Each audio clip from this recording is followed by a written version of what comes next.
don't know. Who's the AP writer? Oh, Oh, he's not here. Not in here? Yeah. I don't know where he went. Did he leave? All right, gang, let's go.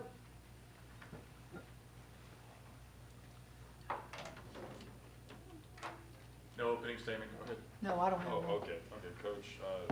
What was kind of in your game plan to stop Natasha Mack? Had just 7 points. She usually scores a lot more.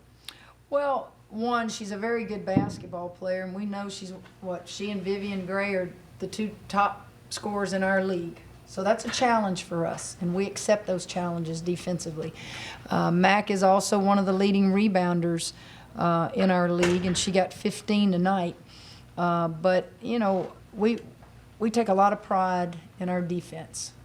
And in the second and third quarter, you might check this, but I don't think they scored a field goal for like 6 minutes and 40-something seconds in the second quarter and 6.5 minutes in the third quarter.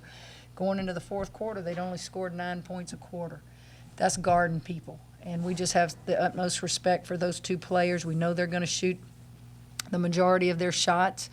And I can't tell you enough about Dee Dee Richards. She doesn't get enough acclaim, attention. That kid guards the best players night in and night out on the perimeter. And I know that Gray ended with 19 points, but, you know, we won about 30-something points. I don't know what it ended up being there at the end, but we were very, very focused tonight.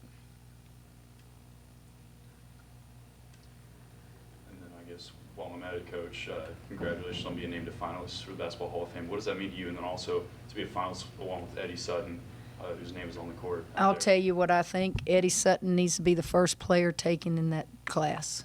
Obviously, Kobe Bryant, we all know, will be, and rightfully so.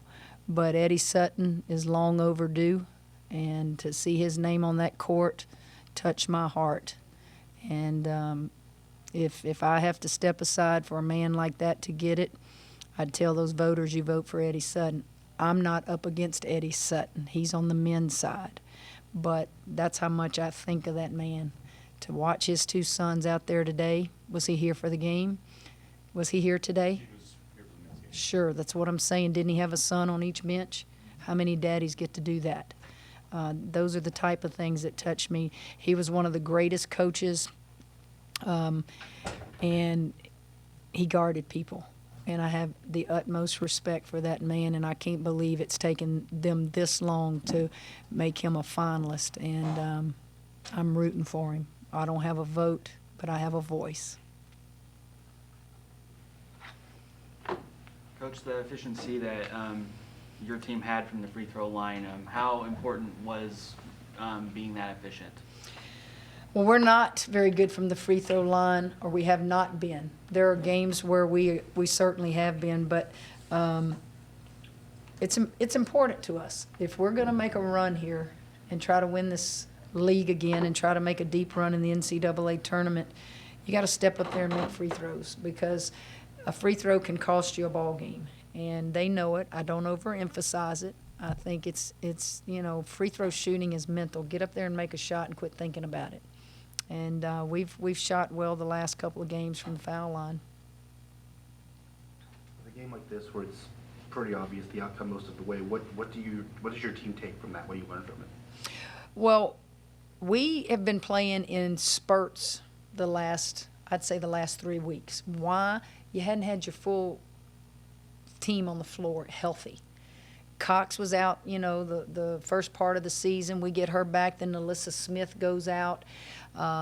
When you get my team on that floor healthy for a long period of time, I think we can be special.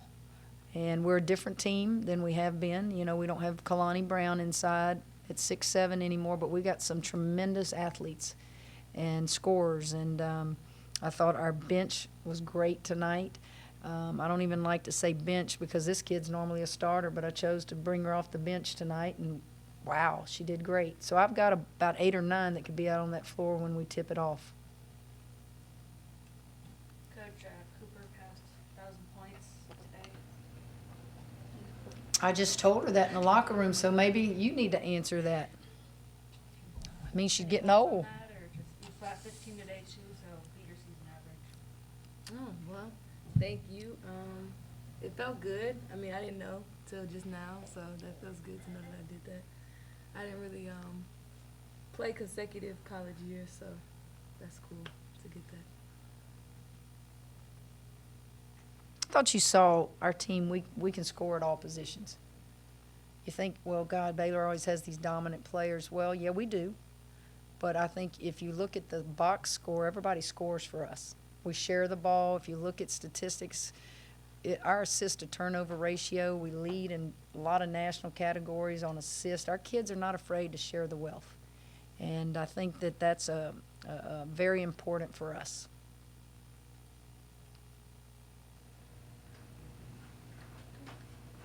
That's it. Thanks, guys.